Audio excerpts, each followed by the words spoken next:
तुमच्याकडे जर एम्प्लॉई ना, मी सांगतो तुमच्या मशीनला तुम्ही 11वा समजा. जापानमध्ये एखादं मशीन रिटायर होतो त्यावेळेला त्याची पूजा केली जाते, त्याचा सेंड ऑफ केला जातो. पैसा कमवणं नाही महत्त्वाचं आहे, तो जमवणं, वाढवणं आणि टिकवणं.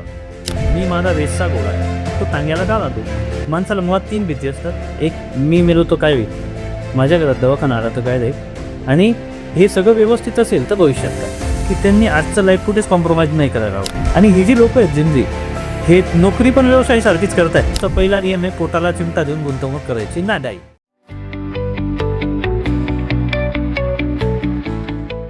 निगेटिव्ह. आता बऱ्याच याच्या काळामध्ये असं म्हटलं जातं की आपल्याकडे एकच इन्कम सोर्स नसावं, वेगवेगळे इन्कम सोर्स असले पाहिजे.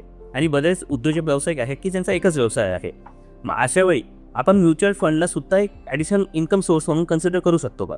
याचं स्पेसिफिक उत्तर देणं थोडंसं कठीण असेल, कारण त्याला इन्कम सोर्स म्हणणं हे थोडंसं कठीण ठरेल. पण पॅसिव्ह इन्कम सोर्स त्याला मी म्हणू शकतो. ॲक्टिव्ह इन्कम सोर्स मी तर हे पण रिकमेंड करेन की एका ॲक्टिव्ह इन्कमवर पण तरी डिपेंडेंट नको राहायला. म्हणजे जर का एखादा, जसं आता कॉन्ट्रॅक्टरचा विषय चालू होता, सो कॉन्ट्रॅक्टरने फक्त गव्हर्नमेंट कॉन्ट्रॅक्टिंगवर डिपेंडंट पण नको राहायला. कारण ज्या पद्धतीचं सध्याचं वातावरण आहे, आपण बघतोय की वर्षभर बिलं नाही निघाले, 2-2 वर्ष बिलं नाही निघा. तर ह्या सिच्युएशनमध्ये तुम्ही जर बघितलं कुठल्या लोकांनी सर्व्हाइव्ह केलं आहे जास्त, तर ज्यांच्या प्रायव्हेट साईट्स पण चालू होते. ओके. म्हणजे तुम्ही do not put all egg in one bucket, जसं वॉरेन बफेट म्हणतात, तसं व्यवसायाच्या बाबतीत पण आहे. म्हणजे आज मी जरी हे इन्व्हेस्टिंग या फील्डमध्ये असलो तरी पण मला एका मार्गाने उत्पन्न नाही आहे. माझं कमीत कमी 4 मार्गाने उत्पन्न येतं आहे, जे ॲक्टिव्ह इन्कम आहे. मग ते कन्सल्टिंगमधून असेल किंवा वेगवेगळ्या स्ट्रीममधून असेल. सो त्याच पद्धतीने प्रत्येक व्यावसायिकाकडे ॲक्टिव्ह इन्कम पण कमीत कमी 2 असावे. म्हणजे एक लाईन बंद झाली तर दुसरी चालू राहील. ते किती येते, मला जर तुम्ही चॉईस दिली की तुला एका मार्गाने 100 रुपये हवे की 50 मार्गाने 1-1 रुपया, तर मी 50 मार्गाने 1-1 रुपया निवडे. ओके, कारण तो सिक्युअर आहे. हो. सो त्याच पद्धतीने एखाद्या उद्योजकाने पण त्याला दुसरी इन्कम सोर्स तयार करता येतोय का याकडे लक्ष दिलं पाहिजे. आता मूळ प्रश्न की म्युच्युअल फंडाला आपण इन्कम सोर्स म्हणून बघू शकतो का? सो 100% बघू शकतो.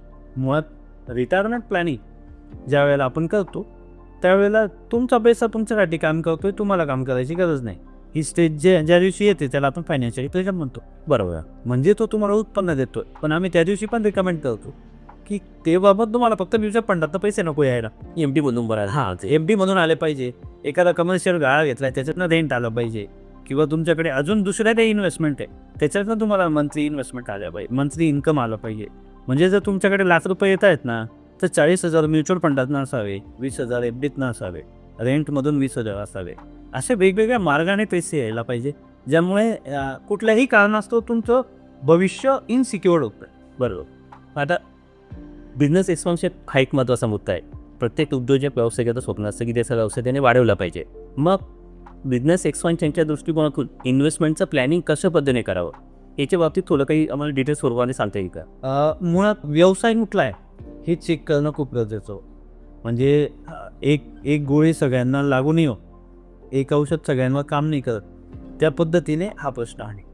आता बिझनेस एक्सपान्शन म्हटलं की काही लोकांचं बिझनेस एक्सपान्शन ह्यूज कॉस्ट लागते, खूप मोठा पैसा लागतो. आणि काही लोकांचं बिझनेस एक्सपान्शनला स्किल सेट खूप मोठे लागतं. ओके, सो आम्ही दोघांवर काम करतो.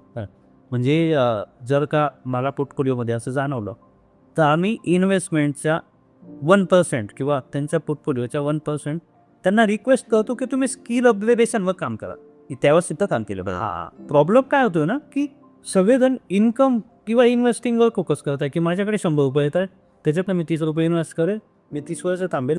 तो कॅल्क्युलेटर घेऊन बसलाय की 12% एवढे होते, 15% एवढे होतील, 18%. मुळात जी गोष्ट तुमच्या हातात नाही तुम्ही त्याच्यावर कामच करू. बरोबर. आपण जे काम करणारच नाही ना. तुमचा प्रयत्न काय असावा की मी मॅक्स टू मॅक्स इनपुट कसं देऊ शकतो. आता मॅक्स इनपुट द्यायचं असेल तर तुमच्याकडे मॅक्स इनपुट यायला हवं, इमाचं उत्पन्न वाढलं पाहिजे. आणि मग तुम्ही रोज, दर महिन्याला, दरवर्षी काहीतरी तुमच्या स्किल सेटमध्ये अपग्रेडेशनसाठी ॲक्टिव्हिटी केली तर स्वतःला इम्प्रूव्हमेंट. एक्झॅक्टली. जर का तुमचं उत्पन्न दरवर्षी काहीतरी वाढतं आहे तर तुमच्या इन्व्हेस्टमेंट काहीतरी वाढणार आहे. आणि जो ड्युरेशन आहे, म्हणजे जर का समजा तुम्हाला फायनान्शियली दिवायला 20 वर्ष लागणार आहे, जर तुम्ही स्किलवर काम केलं, दर आठवड्याला तुम्ही 1% जर का अपग्रेड व्हायचा प्रयत्न केला, सो मी चॅलेंज देतो की पुढच्या 10 ते 15 वर्षात म्हणजे 20 वर्षांना लागतात तुम्ही 5-10 वर्ष आधीच फायनान्शियल व्यक्ती हो. ओके, हा एक पार्ट झाला. दुसरा वाट की ज्याच्यामध्ये खूप जास्त पैसा लागतो. आता खूप जास्त पैसा जिथे लागतो ना, तिथे कॅश फ्लो पण मोठा असतो. जो मोठा कॅश फ्लो आहे, त्या कॅश फ्लोमधून आम्ही प्रयत्न करतो की काही अमाऊंट आपण वेळोवेळी केली पाहिजे. म्हणजे जर का समजा त्यावेळेला एखादं मशीन आहे, आपण अपग्रेडेशन असं समजू की त्याला एक नवीन प्लांट लावायचं आहे, ते मशीन नवीन टाकायचं आहे, तर ते मशीनची कॉस्ट आज 1 करोड रुपये. सो इन्व्हेजनप्रमाणे इथून जर का मी 5 वर्षानंतर कन्सिडर केलं, so with cost around 1 crore 20 lakh 1.25 करोडच्या आसपास जाईल ती. बरोबर. मग ते 1.25 करोड तेव्हा मिळण्यासाठी मला आज काय करावं लागेल, याचं रिव्हर्स कॅल्क्युलेशन करायचं. हो. ते रिव्हर्स कॅल्क्युलेशन करून ज्या पद्धतीने तुम्ही तिथे एखाद्या एम्प्लॉईचा पगार, तुमच्याकडे जर त्या एम्प्लॉई ना, मी सांगतो तुमच्या मशीनला तुम्ही 11वा समजा, त्याचे पगार काढायचा. हां ओके. जापानमध्ये एखादं मशीन रिटायर होतं, त्यावेळेला त्याची पूजा केली जाते, त्याचा सेंड ऑफ केला जातो जसं. तर हे कल्चर आहे. म्हणजे त्याला 11वा एम्प्लॉई समजला गेला पाहिजे. जर तुम्ही तुमचा समजा लोएस्ट सॅलरी 20,000 आहे, सो तुम्ही दर महिन्याला कमीत कमी 20,000 रुपये त्या एम्प्लॉईच्या नावाने म्हणजे त्या मशीनच्या नावाने बाजूला काढा, जेणेकरून पुढच्या काही कालांतराने त्या मशीनची कॉस्ट 20 लाख असेल, तर 5-7 वर्षानंतर तुमच्याकडे 20 लाख रुपयाचा पण त्या नवीन मशीनसाठी रेडी. म्हणजे पुढचं जे नवीन मशीन घ्यायचं आहे किंवा एक्सपान्शन मारायचं त्यासाठी आपल्याकडे पैसा उपलब्ध आहे. एक्झॅक्टली. आपण बऱ्याच वेळेला प्रॉपर्टी ओन करतो. मुळात ओनिंग वर्सेस रेंटिंग, विकत घ्यायचं की भाड्याने घ्यायचं, हा एक वेगळा चर्चेचा विषय. पण जे लोक प्रॉपर्टी ओन करतात, मी त्यांना नेहमी सांगतो की तुम्ही असा विचार करा की प्रॉपर्टी भाड्याची, तुम्ही EMI पे करतायत मला माहिती आहे, हो. कारण कॅश तर कोणी घेऊ शकत. हां. तर तुम्ही त्या प्रॉपर्टीच्या पण 1% म्हणजे समजा जर का तिथे 1 करोड रुपयाची प्रॉपर्टी आहे, तर तुम्ही ॲटलिस्ट असं समजा की 50,000 रुपये भाडं जाणार आहे, ते वाचते. हो. तर ते भाडं तुम्ही इन्व्हेस्ट करा. म्हणजे ज्या वेळेला तुम्हाला 5 वर्षानंतर नवीन प्लांटसाठी जागा लागते, तर ते वेगवेगळे पॉलिकॉस्ट डाऊन पेमेंट म्हणून तुमच्याकडे का. ओके, म्हणजे तुमचं जे डाऊन पेमेंट आहे ते रेडी, मशीन कॉस्ट रेडी. मग तो 5 वर्षात जुना EMI संपला, आता थोडासा नवा EMI घ्यायचा आहे, डाऊन पेमेंट पंप करा, मशीनचा पैसा टाका, प्लांट चाल. म्हणजे इन्व्हेस्टमेंटचा एक्सपेन्सेससाठी पण खूप चांगल्या पद्धतीने उपयोग करून खूप छान पद्धती आहे. युटिलायझेशन ऑफ मनी, तुमच्याकडे असलेल्या पैशाचा तुम्ही वापर कसा करता याच्यावर सगळ्या गोष्टी अवलंबून आहेत की इथून पुढचे 10 वर्ष तुमची कशी असणार आहे. ओके. कारण आपल्याकडे तुम्ही जर बघितलं तर बरीच अशी जनता आहे किंवा बरेच असे लोक आहेत की आमचा एक टाईम होता. सो पैसा कमवणं नाही महत्त्वाचं आहे, तो जमवणं, वाढवणं आणि टिकवणं सगळ्यात महत्त्वाची स्टेज आहे टिकवणं. तर बरेच लोक ह्या स्टेजमध्ये खेळली होती. ग्रेट. पण आता म्हणजे आमच्याकडे जेव्हा आम्ही बिझनेस कन्सल्टंट्स स्वरूपामध्ये काम करतो, बऱ्याच जणांचे नवीन प्रोजेक्ट टाकायचे असतात, त्यांच्याकडे तो प्रोजेक्ट टाकण्यासाठीचा पैसा त्यांच्याकडे स्वतःजवळ आहे. ते आजही बँकेचं कर्ज न घेता तो व्यवसाय सुरू करू शकतात. परंतु बहुतेक गव्हर्नमेंटच्या जे योजना आहेत सबसिडीच्या, त्या क्रेडिट लिंक आहेत. म्हणजे त्यांनी कर्ज घेतलं तरच ती त्यांना सबसिडी मिळणार आहे. मग अशा वेळी ज्या त्यांच्या इन्व्हेस्टमेंट्स आहेत, म्हणजे स्पेसिफिकली आपण म्युच्युअल फंड स्वरूपामध्ये धरूयात, ती म्युच्युअल फंडमध्ये त्यांनी इन्व्हेस्टमेंट करून ठेवलेले आहेत. याचा उपयोग त्यावेळी जे बँकेचं कर्ज घ्यायचं आहे त्याला कोलॅटरल सिक्युरिटी म्हणून किंवा मॉर्गेज करण्यासाठी याची काही मदत होऊ शकते का? तसं पाहायला गेलं ना तर म्युच्युअल फंडचे बँकेला कोलॅटरल सिक्युरिटी म्हणून देणं पॉसिबल नाही. ओके, कारण बँकेकडे ती प्लेजिंग टेक्नॉलॉजी या मोमेंटला तरी अवेलेबल नाही आहे. पण याचा आपण छान पद्धतीने कुठे वापर करू शकतो. आता आम्ही काय केलं आहे की म्युच्युअल फंड जो असतो, म्युच्युअल फंडावर लोन अगेन्स्ट म्युच्युअल फंड म्हणून एक कन्सेप्ट आहे. अगदी 1 तासामध्ये तुमच्या अकाउंटला पैसे येतात. ओके, आणि आम्ही काय करतो की ते म्युच्युअल फंड प्लेज करून त्याच्या अगेन्स्टमध्ये जे लोन आहे ते तुम्हाला सहज वापरायला मिळतं आहे ना, मग त्याला वर्किंग कॅपिटलचा बॅकअप म्हणून उभा करतो. हो, म्हणजे जो इमर्जन्सी फंड तुम्हाला आत्तापर्यंत कॅशमध्ये हातात ठेवावा लागत होता, तो त्या ठिकाणी असतो. आणि त्याची छान खासियत काय आहे की जर तुम्ही तो वापरताय, कॅश क्रेडिट अकाउंट कसं असतं, जर तुम्ही यूज केला तरच तुम्हाला त्याला इंटरेस्ट पे करायचं आहे. बरोबर. समजा माझी 50 लाखाची इन्व्हेस्टमेंट आहे, मला त्याच्यावर एक 20-25 लाखाची क्रेडिट मिळाली, मी अमाऊंट सँक्शन करून ठेवून दिले, त्याला फक्त प्रोसेसिंग चार्ज 1180 रुपये. ओके, हां, कितीही अमाऊंट असू द्या, प्रोसेसिंग कॉस्ट फक्त 1180 रुपये. आता याच्यात गंमत काय की तुमची लिमिट सँक्शन झाली 25 लाखाची. 25 लाखापैकी तुम्ही 25,000 वापरले तर तुम्हाला 25,000वर व्याज लागणार. ओके, लाखाला नियर अराउंड 800-900 रुपये काहीतरी व्याज आहे. हो, आणि मग तो व्याज भरायचं, EMI नाही. ओके. तुमच्याकडे तुम्ही 25,00,000पैकी समजा 5,00,000 रुपये विड्रॉ केले होते. तुमची एखादी सायकल होती जी पेंडिंग होती, पेमेंट आलं, तुम्ही 2,00,000 पे केले. नेक्स्ट डेपासून तुम्हाला 3,00,000 व्याज लागणार आहे फक्त. बरोबर. हां, तर अतिशय सुंदर प्रोडक्ट आहे लोन अगेन्स्ट म्युच्युअल फंड, ज्याचा विचार एक्झिस्टिंग इन्व्हेस्टर, एक्झिस्टिंग उद्योजक ज्यांच्याकडे आता म्युच्युअल फंड इन्व्हेस्टमेंट आहे, मी प्रत्येकाला रिकमेंड करेल की त्यांनी ते लोन अगेन्स्ट म्युच्युअल फंड लागणार आहे तरी मालूम घेतलं पाहिजे. म्हणजे सँक्शन करून पडू दिलं पाहिजे. हो, म्हणजे ज्या दिवशी तुम्हाला गरज वाटते ना, त्या दिवशी जस्ट एक क्लिक केला, OTP आला, तुमच्या अकाउंटला पैसे. त्याच्यामध्ये बॅकअप अवेलेबल आहे. हां, म्हणजे बऱ्याच वेळेला आपण बघतो काही व्यावसायिक आहेत ना, हात दिवसांवार पैसे घेतात की मला 5,00,000 पाठव, मी 8 दिवसात पाठवतो, आणि त्याच्या बदल्यामध्ये बरेच काही आर्थिक व्यवहार देखील होतात. पर्सेंटेज असतात, पण व्याज खूप त्याचं द्यायला वाटतं. सो हा जर का पॅटअप तुमच्याकडे असेल तर मला नाही वाटत तुम्हाला पण पुढे हात पसरायची गरज आहे. हा तुमचा हक्काचा एमर्जन्सी फंड आहे. म्हणजे आमचे जे सॅलरीड इन्व्हेस्टर आहे ते यांच्याकडे आम्ही 6 महिन्याचा पगार बॅकअप ठेवायचो. पण त्यामुळे अडचण काय व्हायची, बॅकअप ठेवल्यामुळे तो 5-6% अडकून राहायचा. आता माझ्या कोणत्याच इन्व्हेस्टरकडे बॅकअपमध्ये एमर्जन्सी फंड ठेवण्याची गरज पडत नाही, आणि ठेवला तरी अगदी थोडा ठेवतो. आम्ही काय केलं की ज्यांचे रेजिस्टिंग इन्व्हेस्टमेंट आहे त्याच्यावर लोन मारून ठेवले, कारण तुम्ही तर काढणार नाही, लॉंग टर्म इन्व्हेस्टमेंट आहे. हो, तर तिथे जर का 3-4 लाखाचा बॅकअप आहे, सो त्याने तिकडे ती इन्व्हेस्टमेंट 6% का अडकवून ठेवावी. मी माझा रेसचा घोडा आहे, तो टांग्याला का लादू. मी ते जे लिक्विड फंड होते 5-6 लाख रुपये, ते इक्विटीमध्ये शिफ्ट केल्यामुळे किंवा लॉंग टर्ममध्ये शिफ्ट केल्यामुळे तो सरळ 12% होताना गेला. 6%चा डायरेक्ट बेनिफिट आहे. बरोबर आहे. दिवाळी या पद्धतीने त्याला वापरतो आम्ही. यारच डायरेक्टली त्याला तिकडे मॅप ठेवता येणार नाही. म्हणजे याच्या गोष्टीचा तुझ्या व्यवसायिकांना नक्कीच फायदा होईल. 100% फायदा होईल. देखील की एखादा नोकरदार व्यक्ती रिटायर झाला तर त्याला PFचे पैसे मिळतात. जुने लोक असतील त्यांना पेन्शन लागू आहे, आणि त्यांचं रिटायरमेंट नंतर काही ना काहीतरी त्यांना पैसा देखील उपलब्ध असतो. पण उद्योजकाचा किंवा व्यावसायिकाचा तसं नाही हो. तो रिटायर झाल्यानंतर किंवा त्याने व्यवसायावर काम करणं बंद केलं तर तो उत्पन्न त्याविषयीच बंद होतं. मग अशा वेळेस उद्योजक व्यावसायिकांनी त्यांचं रिटायरमेंट प्लॅनिंग कशा पद्धतीने केलं पाहिजे. मुळात अडचण काय आहे की आपल्याकडे रिटायरमेंट कन्सेप्टला आहे ना खूप निगेटिव्ह अँगलने बघितलं गेलं आहे. म्हणजे रिटायरमेंट घ्यायची म्हणजे मी म्हातारा झालो. ओके, सो मी याला शब्द वापरून फायनान्शियल फ्रीडम, रिटायरमेंट नाही, फायनान्शियल फ्रीडम. फायनान्शियल फ्रीडम म्हणजे त्या दिवशी मी काम करणं हे मला बंधनकारक नाही आहे. माझी इच्छा असेल तरी काम करता, ही माझी चॉईस आहे काम करणं. तर ती स्टेज आणण्यासाठी तुम्ही काम केलं पाहिजे. आता मोस्ट ऑफ उद्योजक म्हणा किंवा इन्व्हेस्टर म्हणा, यांच्याकडे जर का तुम्ही त्यांना विचारलं की तुमच्या रिटायरमेंटसाठी प्रोव्हिजन काय, सो ते बोर्ड दाखवतात, तो प्लॉट घेतला आहे, ते घरे, ते ते ते ते सगळं. मुलीच्या लग्नाला पण तो बोर्ड दाखवला जातो. म्हणजे बऱ्यापैकी पैसा हा रिअल इस्टेटमध्ये आपल्याकडे अडकवला जातो. म्हणजे 100 रुपयातले 80 ते 90 रुपयापर्यंत अमाऊंट ही रिअल इस्टेटमध्ये आहे. बरोबर. उरलेले 10 रुपये हे गोल्डमध्ये, ओके, जे की दागिन्याच्या स्वरूपात ते बायकोपती मोड देणार. म्हणजे लिक्विडिटी 0. बरोबर. तर उद्योजकाला एकच सल्ला आहे की मी जसं म्हटलं सुरुवातीला की तुमच्या व्यवसायात सगळ्यात अंडरपेड कोण, स्वतः. तर स्वतः तुम्ही सॅलरी ड्रॉ करायला सुरू केलं पाहिजे.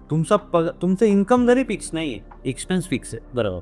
सो ह्या केसमध्ये काय होतं ना की तुम्हाला त्याच्याकडे जे मंथली इन्कम येणार नाही आहे पण ॲन्युअल येणार आहे, तर त्याने ॲन्युअल सॅलरी पॅकेज ठरवावं. बरोबर. की मला वर्षभरामध्ये जर का 2 करोडची ग्रॉसरी सीट आहे, 20 लाखाची ग्रॉसरी, त्याच्यातून मी 10% माझे काढेल पगाराचे. हो, त्याच्यातून त्याने त्याचा रिटायरमेंट प्लॅन करा. म्हणजे हे प्लॅन केलं पाहिजे. म्युच्युअल फंड्समध्ये जसं मी सुरुवातीला सांगितलं, लाईफ सायकल फंड्स झाले किंवा रिटायरमेंट सेव्हिंग फंड झाले, हे ऑप्शन्स आहे. तुम्ही जर का तुम्हाला इन्व्हेस्टमेंटच करायची रिअल इस्टेटमध्ये, तर तुम्ही अशा इन्व्हेस्टमेंट करा की ज्याच्यानं तुम्हाला रेंट येणार आहे. जसं कमर्शियल गाळ आहे, अगदी छान छोट्या जरी प्रॉपर्टी असेल तर तुम्हाला 10-12 हजार रुपये महिन्याला उत्पन्न येतं. जे प्लॉटमधून येणार आहे. ही प्लॉटमधून येणार नाही, फ्लॅटमधून पण येणार नाही. बरोबर. आता फ्लॅटमध्ये रेंट येणार आहे, पण त्याची जर का तुम्ही ॲप्रिशिएशन किंवा जर त्याची इफेक्टिव्ह कॉस्ट बघितली, जर तुम्ही मेंटेनन्स सोसायटीचा, प्रॉपर्टी टॅक्स जर केलं, तर 2%च त्याचा जी यील्ड आहे, इंटरेस्ट यील्ड आहे, ती 2% भरते फक्त. हो, मग त्यामुळे त्यांनी कमर्शियल प्रॉपर्टीमध्ये इन्व्हेस्ट केलं पाहिजे, जिथे तो 4 ते 5% येईल जाऊ शकतो. आता हे रिटायरमेंट प्लॅन करत असताना आपल्याला काय करावं लागणार आहे, तर त्याला 20 वर्ष मॉनिटरिंग करावं लागणार आहे. म्हणजे त्याने काहीतरी सुरू केलं आणि ते पूर्ण जाईल यावरच श्रद्धा माझी नाही. म्हणजे व्यावसायिक काय करतो ना, अगदी छोटी गरज आहे त्याच्यासाठी पण तो इन्व्हेस्टमेंटकडे बघतो. सो त्याला इन्व्हेस्टमेंट असेच दिल्या गेल्या पाहिजे जे लॉक आहे. म्हणजे हात लावता येणार. हां, मग तो थोडासा स्पार्ट असेल पण ते तसे इन्व्हेस्टमेंट दिल्या गेल्या पाहिजे. आणि त्याच्या रिटायरमेंटची प्रोव्हिजन करताना मेक शुअर की एका ठिकाणाहून पैसे येणार आणि 3-4 ठिकाणाहून ते पैसे येतील. जसं मी म्हणतो की सुरुवातीला FD आहे किंवा कमर्शियल प्रॉपर्टीज आहे किंवा ते म्युच्युअल फंड्स आहे. यामधून आपण त्याचं रिटायरमेंट प्लॅनिंग फायनान्शियल फ्रीडम हे करू शकतो. फक्त त्याने त्याची सॅलरी जी विड्रॉ केली त्याच्या 50% रक्कम ही रिटायरमेंटसाठी पाहत करा. तो गरजेचा विषय होते. ठीक.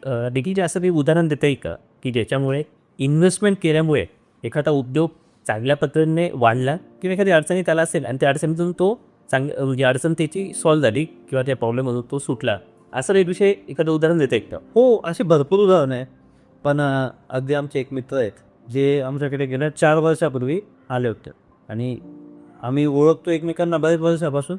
पण मी शक्यतो मैत्रीमध्ये व्यावसायिक रिलेशन टाळतो की अवॉइड करतो. पण ते थोडे अडचणीतच त्यामुळे आले होते आणि त्यांचा सेम प्रॉब्लेम की यार व्यवसाय मोठा होता ना दिसतोय पण माझ्याकडे पैसे कधीच नाही, सेविंग नाही. हां. आणि सगळ्यांना असं वाटतं की एकदम मोठं झालं आहे, खूप चांगलं. हो खूप चांगलं चाललं आहे.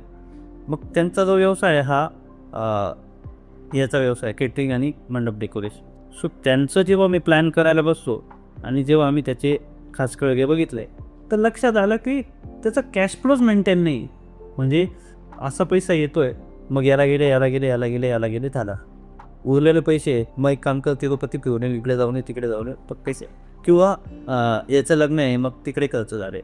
तर असे सगळे खर्च चालले. म्हणजे अकाउंटेबिलिटी जी म्हणतो ना की तुमच्याकडे 10 रुपये आहे तर त्या 10 रुपये कुठे जात आहेत याचा कुठेच काही उल्लेख नाही. मग आम्ही सिजनल बिझनेस असल्यामुळे जसं मी सांगितलं की बाबा तुझं व्यवसाय रिसिट किती एवढं आहे तिथे. मग त्याचं प्लॅनिंग करून त्याच्या 8 महिन्याचे आम्ही पुढचे एक्सपेन्सेस काढले. त्यांचा बिझनेस रिइन्व्हेस्टमेंट मोठा करावा लागतो. म्हणजे त्यांचा जो व्यवसाय आहे भाड्याने वस्तू देणे किंवा या सगळ्या गोष्टी तर त्यांना इन्व्हेस्टमेंट ही वर्किंग कॅपिटल खूप मोठं लागतं. तर त्याच्यासाठी आम्ही जवळपास 50% रक्कम बाजूला काढायला लागलो. आजच्या घडीला तो इथून पुढे 5 वर्षानंतर तो फायनान्शियली फ्री होऊ शकतो. Okay yes. त्याच्यानंतर त्यांच्या मुलाचं जे लग्न आहे त्या लग्नाची प्रोव्हिजन ऑलरेडी सेट आहे. जे 5 वर्ष जर का जी ठरलेली रक्कम आहे ती त्यांनी जर नियमित भरली वार्षिक मंथली देऊ शकत नाही कारण परत सीजनल बिझनेस आहे. आम्ही सगळ्या रक्कम वार्षिक ठरवूया. तर तो इथून 5 वर्षानंतर तो फायनान्शियली फ्री होणार आहे.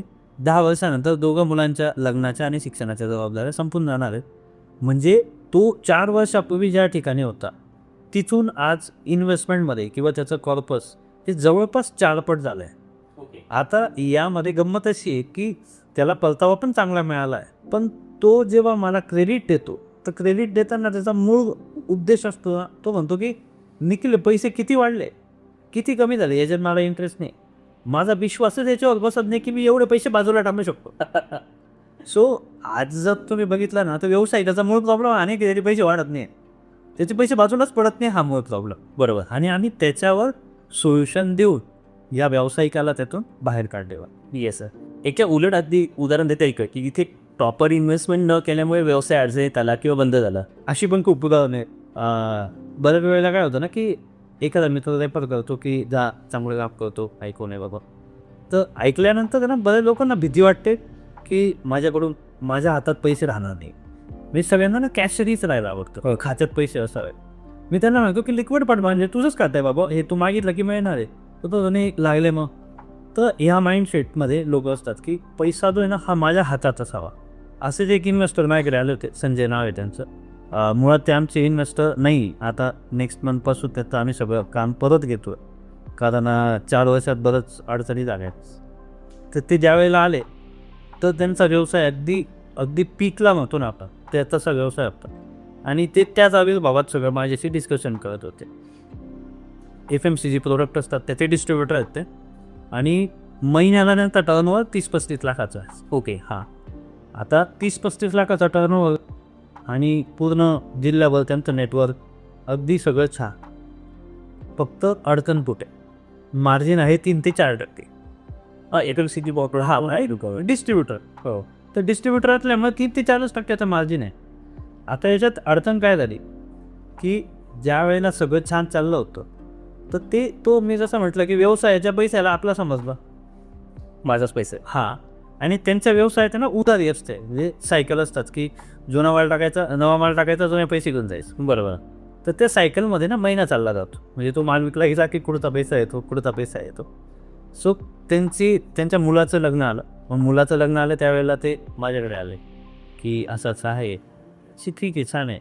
मी त्यांना सल्ला दिला की होईल तेवढं बजेटिंगमध्ये लगा किंवा चांगलं पण करायचं असेल तरी कॉस्टवर तुम्ही फोकस केला पाहिजे. एकच मुलगा आहे साहेब. म्हटलं ठीक आहे. जवळपास 15-16 लाख रुपये लग्नाला लागणार होते. आणि इमोशनल डिसिजन. हां, इमोशनल डिसिजन. मग त्यांनी जे त्यांचं घर होतं, तर सून आल्यानंतर मला वर अजून एक छान पाहिजे. तर त्यांनी रिनोव्हेशन काढलं. तर रिनोव्हेशनची कॉस्ट जवळपास 30-35 लाख रुपये गेली. ओके. मग मी त्यांना त्या केसमध्ये म्हणजे विनंती करून सल्ले देत होतो की तुम्ही याच्यासाठी होम लोन घ्या. होम लोनमध्ये ही प्रोव्हिजन आहे की 6-7-8% तुमचं काम होतं आहे.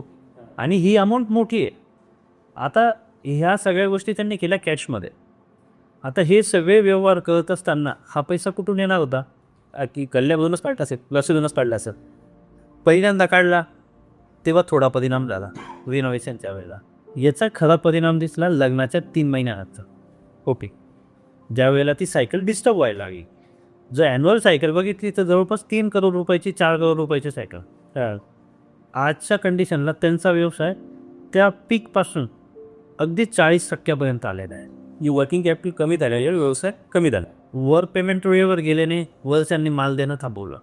वेळेवर खाली माल गेला आणि खालच्यांनी डिस्ट्रीब्युटर बदलून घेतला. ह्या सगळ्या गोष्टी ज्या आहे ह्या मिसमॅनेजमेंट. एकच चुकी की व्यवसायाच्या पैशाला स्वतःचा असा बसव. मग या केसमध्ये जर त्यांनी फायनान्शियल प्लॅनिंग केलं असतं किंवा अगदी छोट्या गोष्टी मानल्या असत्या की होम लोन करून घेऊ बाबा, EMI एक आला असता 30-35 लाखाला, अगदी 30,000 रुपये, जो की त्यांच्यासाठी किरकोळ होता. सगळ्यांचा. हां, डिस्ट्रीब्युटर माणूस किती माणसं म्हणजे किती माणसांचं कुटुंब चालवत असतो, किती कुटुंबांचं पोट भरत असतो. तर त्याच्यामध्ये आता 2 माणसं वाढले असं समजून त्याने 30,000 EMI भरू शकले असते. सो ह्या चुकांमुळे ते आज ह्या पद्धतीने कोलॅप्स झाले की 40% त्यांचा व्यवसाय आला आहे. आणि थोडंसं प्लॅनिंग करून आता आम्हाला त्याच्यामध्ये परत काम करावं लागतं.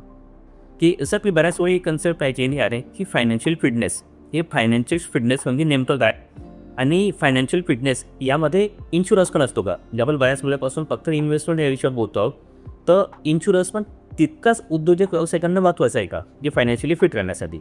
अगदी फायनान्शियल फिटनेस बेसिकली काय आहे की जसं फिजिकल फिटनेस असतो तसं फायनान्शियली फिटनेस असते. माणसाला मुळात 3 भीती असतात. एक, मी मेलो तर काय होईल, माझ्या घरात दवाखाना आला तर काय रे, आणि हे सगळं व्यवस्थित असेल तर भविष्यात काय. उभी. तर ह्या तिघांचं उत्तर या फायनान्शियल फिटनेसमधून मिळतं.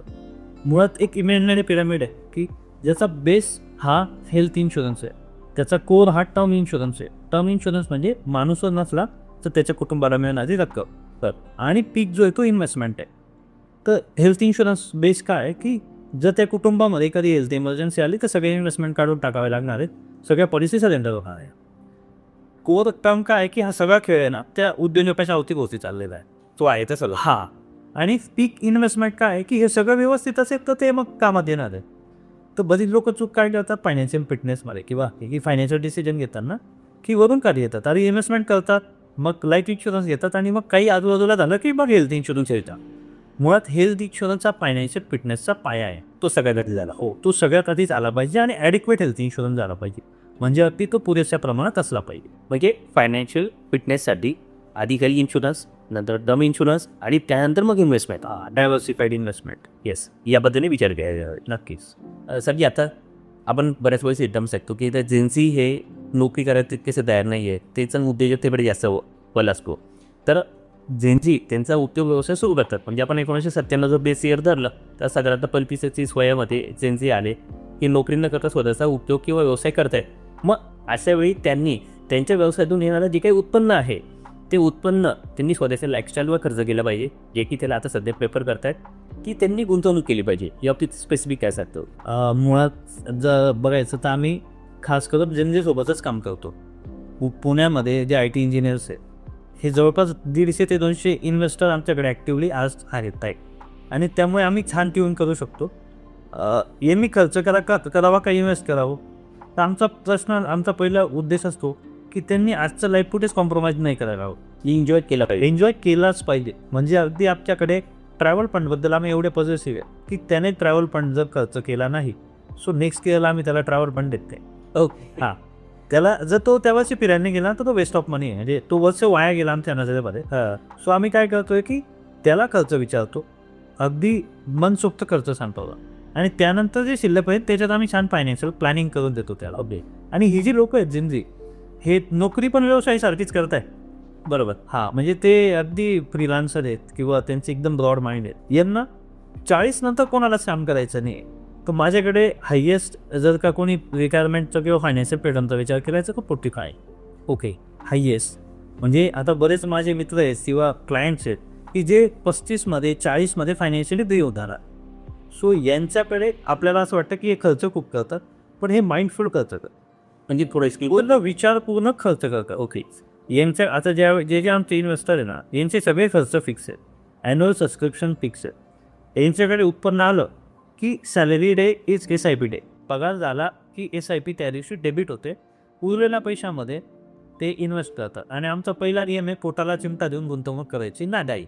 बरोबर. म्हणजे आम्ही त्याचे सगळे खर्च विचारतो. समजा त्याला एखाद्या गोष्टीचं व्यसन असेल तर आम्ही त्याला विचारतो कितीचं आहे, किती दिवस.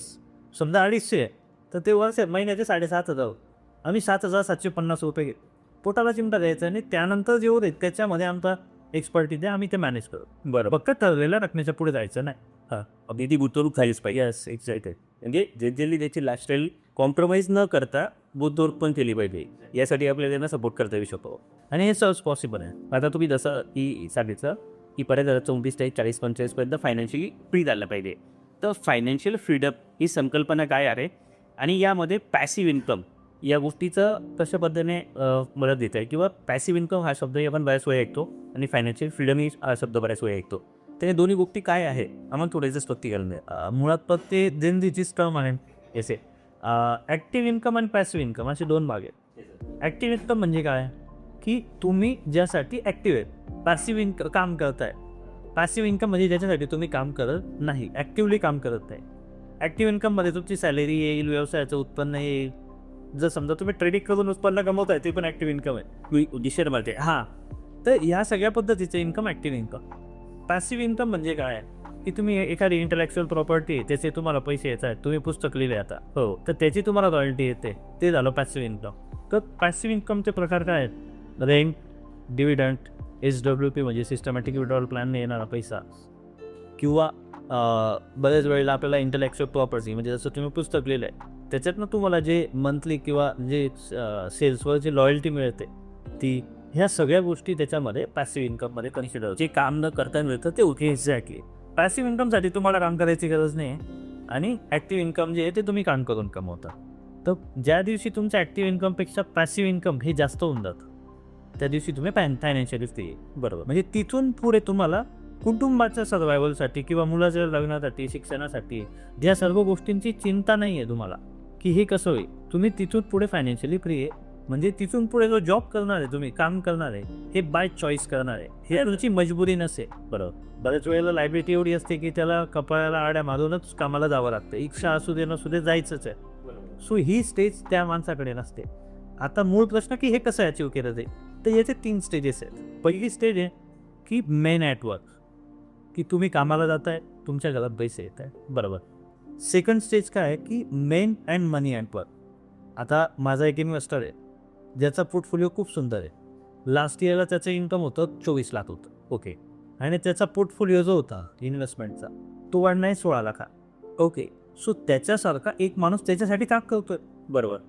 तो हा राहिली सेकंड स्टेज की men and money at work. आणि मग तिसरी स्टेज येते काही वेळानंतर, काही वर्षानंतर, की money at work, men on holiday. Okay. हां. सो या पद्धतीने फायनान्शियल फ्रीडम आपण अचीव करू शकतो. बरोबर. आणि व्यावसायिकांनी या दृष्टिकोनातून सुद्धा विचार केला पाहिजे. जे मी व्यवसायामध्ये गेलो, दुकानावर उघडलं, दुकानाचे शटर उघडलं, गल्ल्यावर बसलो, तरच मला पैसे मिळतील असं असतं ना. जास्त असायला नको. आपल्याला पॅसिव्हली सुद्धा इन्कम मिळावं किंवा फायनान्शियली फ्री व्हावं यासाठी सुद्धा उद्योजक व्यावसायिकांनी प्लॅनिंग केलं पाहिजे. नक्कीच केलं पाहिजे. आणि त्यातल्या त्यात त्याने नुसतं प्लॅनिंग करून उपयोग नाही, तर त्याचं दरवर्षी मूल्यांकन झालं पाहिजे, त्याचं मोजमाप झालं पाहिजे. आज जर तुम्ही व्यावसायिक बघितला तर 100 पैकी 100 व्यावसायिक हे व्यवसायामध्ये काम करत आहे. बरोबर. त्यांनी महिन्यातनं एक दिवस त्या व्यवसायातनं बाहेर येऊन व्यवसायावर काम केलं तर म्हणजे बऱ्याच वेळेला तो तो काम करणं म्हणजे काय, याची उधारी आली का, हे झालं का, ते झालं का, हे सगळं. पण मी हा व्यवसाय कसा वाढवू शकतो किंवा ह्याच्यात मला मार्जिन जे आहे हे कुठे जातं आहे याची त्याने तपासणी केली पाहिजे आणि ते मार्जिन आल्यानंतर कुठे टाकायचं आहे याची पण त्याने त्या दिवशी तपासणी केली पाहिजे. मी प्रत्येकाला प्रश्न विचारतो की तुम्ही 24 तास काम का करतात? काम नाही केलं तर पैसे मिळणार. हां, पैसा कमवून हा मूळ उद्देश हो, तर त्या पैशाच्या गुंतवणुकीसाठी किंवा त्याच्या नियोजनासाठी तुम्हाला वर्षातनं कमीत कमी 2 वेळा मला 1-1 तास द्यावाच लागणार आहे. जर तुम्ही त्याच्यासाठी कमिटेड नसाल तर सॉरी, आम्ही तुमच्यासाठी नाही. या समजा पण घेतलं. हो, कारण त्यांची पण इन्व्हॉल्वमेंट तेवढी गरजेची आहे आणि हेच त्याच्यामध्ये मुळात गरजेचं आहे की तो जर रिटायरमेंटबद्दल सिरियस असेल तर त्याला त्याला त्याच्या रिटायरमेंटला कोणीच रोखू शकत नाही त्याच्या ठरलेल्या वेळेमध्ये. आता बघ असं की बऱ्याच ठिकाणी स्टाफ आणि या गोष्टीच्या बाबतीत किंवा एम्प्लॉई वेलफेअर यावर काम केलं जातं. याच्याबाबतीत मी एक उदाहरण देतो. माझे एक क्लायंट आहे की त्यांच्याकडे स्टाफ रोटेशन खूप मोठ्या प्रमाणावर होतं. मग एक काही वर्षापूर्वी त्यांनी त्याच्या कंपनीमध्ये त्याच्या फर्ममध्ये PF त्याच्या ॲक्टर्ससाठी लागू केला. म्हणजे सिलेक्टिव्ह प्रोव्हिडंट फंड त्यांनी सुरू केलं. पगार कपात होती, ते इन्व्हेस्टमेंट करत होते. याबद्दल देखील PF सुरू केल्यानंतर त्यांना काही दिवसानंतर जाणवलं की त्यांचं स्टाफचं रोटेशन खूप कमी झालं. म्हणजे वर्षाला जिथे 8-10 माणसं सोडून जात होती तिथे की अगदी 1-2 माणसांमध्ये त्याचं प्रमाण आलं. हे त्यांना वाटलं की ही संस्था चांगली आहे. तर मग ज्या पद्धतीने PF आहे त्या पद्धतीने एम्प्लॉईच्या इन्व्हेस्टमेंटसाठी किंवा त्यांच्या इन्शुरन्ससाठी एखाद्या एम्प्लॉयरने काम केलं तर स्टाफ टिकवण्याचं किंवा स्टाफ रोटेशनचं प्रमाण आपण कमी करू शकतो का? नक्कीच करू शकतो. मुळात एम्प्लॉईला काय हवं आहे? सिक्युरिटी हवी आहे, सन्मान हवा आहे आणि फ्युचर सिक्युअर पाहिजे. बरोबर. म्हणजे आज का त्याचा पगार सिक्युअर आहे, पण त्याला नेहमी प्रश्न पडलेला असतो उद्याचा. आणि जर का तो आपल्या व्यवसायात एवढा वेळ देतोय, आपल्या व्यवसायाचा कणा आहे एम्प्लॉई म्हणजे अगदी तो ऑफिस बॉय असेल, पण तुमचा एक दिवस ऑफिस बॉय येऊ नका देऊ, मग तुम्हाला कळतं त्याचं महत्त्व काय आहे. बरोबर आहे अगदी. सो मग त्याच्यासाठी पण आपण देणं लागतो. त्या उद्देशाने जर का आपण ते करतोय तर म्युच्युअल फंड्समध्ये काही ऑप्शन्स आहेत, जसं की ग्रुप SIP. ग्रुप SIP म्हणजे की एम्प्लॉयर काही अमाऊंट कॉन्ट्रीब्यूट करतो आणि एम्प्लॉईच्या पगारातून काही अमाऊंट त्याच्यामध्ये शेअरिंग, जसं PF. सो त्या पद्धतीनेच एम्प्लॉयरकडून ती इन्व्हेस्टमेंट केली जाते. त्यात एम्प्लॉईचं पण कॉन्ट्रीब्युशन असतं. सो त्यामुळे काय होतं ना की तो कनेक्टेड आहे की माझा मालक माझ्यासाठी काहीतरी करतोय आणि ही जर त्याच्या मनामध्ये एकदा सिक्युरिटी येऊन गेली की माझं भविष्य ते सिक्युअर आहे, याकडं तो कुठेच जाणार नाही. बरोबर. हां, यासोबत आपण एक गोष्ट करू शकतो की त्यांचा ग्रुप हेल्थ इन्शुरन्स असणं गरजेचं आहे. कारण जर का त्याच्या घरात अडचण आली तर फक्त आपणच असे की आपल्याला तिथे मदतीला जावं लागणार आहे, आपल्याला पर्याय नाही.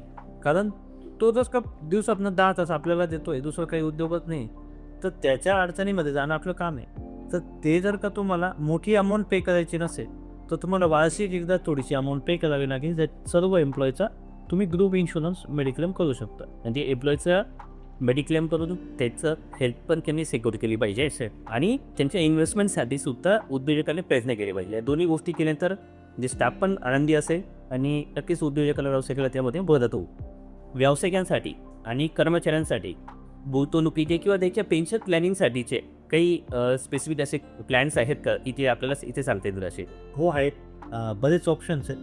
पण यासाठी तुम्ही एकदा ऑफिसला यायला हवं. दिसतो पण विषय बरोबर सगळ्याच गोष्टी इथे डिस्क्लोज नाही करता येणार तिथे. एक निखिल विदुख्या फायनान्शियल अवेअरनेससाठी जेथून म्हणतात की फायनान्शियल अवेअरनेस क्रिएट करायचं आहे, यासाठीचे तुमचे भविष्यातले डॅक्स काय आहे?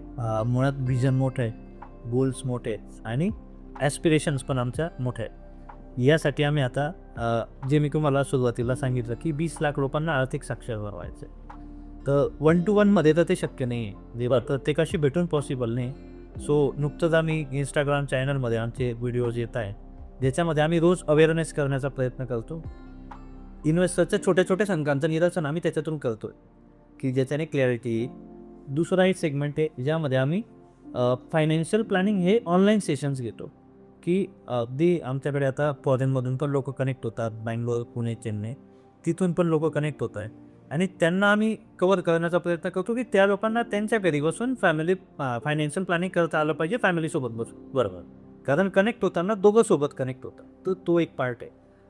ऑफिसेस आहेत किंवा आस्थापना आहे जे उद्योजक आहेत, तर उद्योजकांचे जे स्टाफ आहेत त्या स्टाफसाठी आम्ही त्यांच्या ऑफिसला जाऊन सेशन्स घेतो, ज्याच्यासाठी आम्ही कुठलीच कॉस्ट चार्ज करत नाही किंवा आम्हाला हे पण एक्सपेक्टेशन नाही की त्यांनी आमच्याकडनं इन्व्हेस्टमेंट करावं. त्यांचे एक्झिस्टिंग चालू असते त्याचे रिव्ह्यू पण आम्ही करून घेत असतो. तर ह्या पद्धतीने आत्ता विजन आहे आणि आमचा मूळ फोकस हा इथून थोडे ग्रामीण भागाकडे असेल की गावातला जो व्यक्ती आहे त्याच्याकडे उत्पन्न छान आहे, फक्त नियोजनाची कमी आहे. सो आमचा प्रयत्न आहे की आर्थिक साक्षरता ही प्रत्येक गाव खेड्यापर्यंत पाड्यापर्यंत पोचली पाहिजे आणि त्यासाठी आम्ही कटिबद्ध आहे. आम्ही एक इथे आम्ही बऱ्याच वेळेस शेतकरी उत्पादकांसोबत किंवा शेतकऱ्यांसोबत त्यांनी कृषी उद्योजकतेमध्ये यावं यासाठी आम्ही बऱ्याच वेळी काम करत असतो. शेतकऱ्याचाही तो विषय आहे की त्याला उत्पन्न वर्षभरातून ठराविक 2 ते 3 वेळा मिळतं आणि वर्षभर त्याला खर्च होत असतातच किंवा पुढच्या सीझनसाठी ते त्याला इन्व्हेस्टमेंट करावी लागते. अशा वेळीसुद्धा जसं उद्योजकांच्या बाबतीमध्ये आपण सांगितलं तर शेतकऱ्यांनासुद्धा या बाबतीमध्ये प्लॅनिंग करता येईल की त्यांच्या शेती हा व्यवसाय आहे आणि व्यवसायामध्ये त्यांना सीझन 2 वेळा उत्पन्न मिळणार आहे, खूप काही झालं 3 वेळा उत्पन्न मिळणार आहे. ते सुद्धा फायनान्शियल प्लॅनिंग करून या सर्व गोष्टींची काळजी नक्कीच घेऊ शकतात. निकेटी, बऱ्याच वेळेस आधीच्या जे काही इन्व्हेस्टमेंटच्या पारंपरिक कन्सेप्ट होत्या सगळ्या जणांच्या, त्या आम्ही ठराविक प्रत्येक जणांना उत्पन्न वार्षिक मिळणार आहे. म्हणजे पूर्वी काय होतं की एक जण नोकरीला लागायचं आणि आयुष्यभर ती नोकरी करायचं, रिटायरमेंट घ्यायचं किंवा एखाद्या व्यक्ती एखादं दुकान टाकलं तर ते दुकानावरच तो ते गल्ल्यावरच आयुष्यभर बसून राहायचं. या सगळ्या जे एक कन्सेप्ट आहे या भविष्यामध्ये कालबाह्य होणार आहे. आता नवीन स्पर्धा वाढते किंवा नवीन टेक्नॉलॉजीज येते या सगळ्या गोष्टीमध्ये. अशा वेळी त्या पुढच्या पिढीला म्हणजे आता जी व्यवसायामध्ये किंवा नोकरीमध्ये येणार आहे यांच्यासाठी तुम्ही काय सल्ला द्याल? मुळात यांना सल्ला देणं हे थोडं कठीण काम आहे, कारण ही पिढी ऑलरेडी आहे ना डेव्हलप्ड आहे, स्मार्ट आहे, फायनान्शियली साऊंड पण आहे. यांना जर का थोडा आकार दिला म्हणजे जर का यांनी काही फायनान्शियल शिस्त पाळल्या तर हे अनबिटेबल आहे. म्हणजे यांना व्यवसाय कसा करायचा हे मागच्या पिढीपेक्षा अगदी छान करतं आहे. नक्कीच. किती पैसा कमवत आहेत तर प्रचंड पैसा कमवत आहेत. थोड्याशा नियोजनाची साथ मिळाली. बरं, जसं मी म्हटलं की नियोजन करताना पण तुम्हाला पोटाला चिपटा नाही द्यायचं आहे किंवा हे कॉम्प्रोमाइज करायचं नाही. जे जेनझी आहेत हे योलो आहे, you live only once. Yes. तर हे जर का या पद्धतीने चाललंय ना तर मग त्यांना त्या पद्धतीने त्यांच्या पद्धतीने इन्व्हेस्टिंग करून घेणं गरजेचं आहे. थोडीशी जर का नियोजनाची जोड दिली, तुमचं एक्सपेन्सेस जर का तुम्ही कॅल्क्युलेट केले आणि तुमचे लॉंग टर्म गोल आज सेट केले तर तुमचं 90% काम सोपं होणार आहे. बरोबर. म्हणजे आम्ही प्रत्येक माझ्या इन्व्हेस्टरला मी गमतीमध्ये प्रश्न विचारतो की जर तुम्हाला एखाद्या डोंगरावर जायचं आहे तर तुम्हाला काय हवं, काय असलं पाहिजे तुमच्याकडे? तिथपर्यंत जाण्यासाठी स्टॅमिना पाहिजे, कपॅसिटी पाहिजे, त्यासाठी जाण्याचं साहित्य सोबत दिलं हवं आम्ही. शूज पाहिजे, येस. पाणी बॉटल पाहिजे, 100 कारण आहे. पण मग मी त्यांना सांगतो की तुमच्याकडे आधी डोंगर असला पाहिजे. जे टार्गेट असलं पाहिजे, येस, पुढे जायचं. आजचा जेनझी असेल, उद्योजक असेल किंवा नोकरदार असेल, याच्याकडे टार्गेटच नाही. त्यामुळे ते इन्व्हेस्ट करतात, शॉर्ट टर्ममध्ये विड्रॉ पण करून घेतात. बरोबर. ज्या वेळेला त्यांच्याकडे व्हिजन असेल, सो व्हिजन असेल तर लॉंग टर्ममध्ये ते सक्सेस होणार आहे. आणि हेच त्याच्यासाठी सजेशन आहे की गोल बेस्ड प्लॅनिंग करा, व्हिजन ठेवून काम करा, तुमचं यश नक्की. रॅपिड पॅटर्नवर घेऊया आपण. नक्की. तिथे तुमचं आवडलेलं एखादं पुस्तक? अग्निपंख. का पण अब्दुल कलाम सर आणि त्यांचं विजन, आणि त्या विजनमुळेच आज मी जिथे पोचलो आहे त्यामध्ये मला त्याची खूप मोठी मदत झालेली आहे. तुमचं आवडतं एखादं ठिकाण? ऋषिकेश. तुमची आवडणारी एखादी व्यक्ती? अब्दुल कलाम. आणि तुमची आवडणारी एखादी मूवी? मूवी शॉर्ट फिल्म सांगू शकतो मी. एका म्युच्युअल फंड कंपनीची 1 इडियट म्हणून एक शॉर्ट फिल्म आहे, अर्ध्या तासाची, खूप स्वतः. ओके. येस. प्रेक्षकांनी नक्कीच होतं. नक्कीच सगळ्यांनी बघावी. इन्व्हेस्टिंगचे बेसिक क्लिअर होतात तिथं. नक्की की तुम्ही फायनान्शियल अवेअरनेसबाबत खूप मोठं काम करताय किंवा तुमचं उद्दिष्ट खूप मोठं आहे, त्याचं नक्कीच तुम्ही ते अचीव करणार आहात.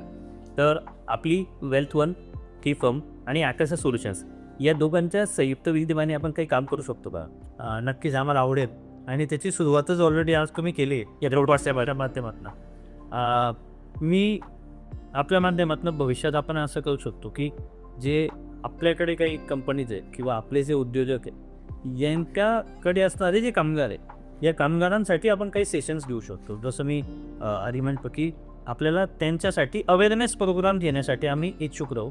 आणि परत तुम्हाला भविष्यात कधीही वाटलं की आम्हाला तुम्ही बोलवावं तर आम्ही नक्कीच त्याचं स्वागत करू. तुम्हाला देखील शुभेच्छा. आता आपण पॉडकास्टच्या शेवटाकडे आलेलो आहोत. तर तुम्हाला आजचा पॉडकास्ट कसा वाटला? म्हणजे तुम्हाला काय, तुमचं मत काय, तुमच्या प्रतिक्रिया? मुळात छान झाला पॉडकास्ट आणि या निमित्ताने मला वाटतं बरेच व्यावसायिकांच्या गुंतवणूकदारांच्या कन्सेप्ट क्लिअर झाल्या असतील. मी ॲपेसर सोल्युशन या टीमला आणि तुम्हाला खूप साऱ्या शुभेच्छा देतो. तुमचे मनपूर्वक धन्यवाद. तुमच्या या पॉडकास्ट सिरीजमुळे अनेक उद्योजकांचं असंच त्यांच्या ज्ञानात भर पडो. आजच्या पॉडकास्ट निमित्ताने त्यांना बरेच फायनान्शियल कन्सेप्ट क्लिअर झाल्या असतील. आमच्या वेल्थवंत टीमकडून आणि माझ्याकडून आपणास खूप साऱ्या शुभेच्छा. धन्यवाद निखिल. या पॉडकास्टच्या निमित्ताने मी नवव्यवसायिक, उद्योजक, व्यावसायिक आणि कृषी उद्योजक त्याच पद्धतीने शेतकऱ्यांनासुद्धा मी आवाहन करू इच्छितो की त्यांनी निखिलच्या वेल्थवनला नक्की भेट द्यावी आणि त्यांच्या माध्यमातून हा फायनान्शियल अवेअरनेस, फायनान्शियल फ्रीडम कशा पद्धतीने अचीव करता येईल आणि आपलं आर्थिक नियोजन कशा पद्धतीने करावं या सगळ्या गोष्टी निखिलकडून समजून घ्याव्या. त्यासाठी नक्की मदत करतील आणि फायनान्शियल प्लॅनिंगसाठी किंवा त्यांच्या एक्झिस्टिंग इन्व्हेस्टमेंट चांगल्या पद्धतीने करावं यासाठी म्हणून त्यांनी काही फॉर्मॅट पण सेट केलेले आहेत आणि ते कन्सल्टन्सी ते अगदी फ्री अवेलेबल करून देतात. बऱ्याच वेळेस त्यांनी आम्हाला हा विषय शेअर केलेला आहे. तुम्ही ती गोष्ट त्याच्यावरून समजून घेऊ शकता. मी वाटलं तर त्याच्यासोबत नक्की भविष्यामध्ये कुठेच काम करू शकता. निखिल की आपले खूप खूप आभार. अगदी आपण मनसोक्त सगळ्या प्रश्नांची उत्तरं दिली आणि याचा नक्कीच उद्योजक व्यावसायिकांना मदत होईल. खूप खूप धन्यवाद.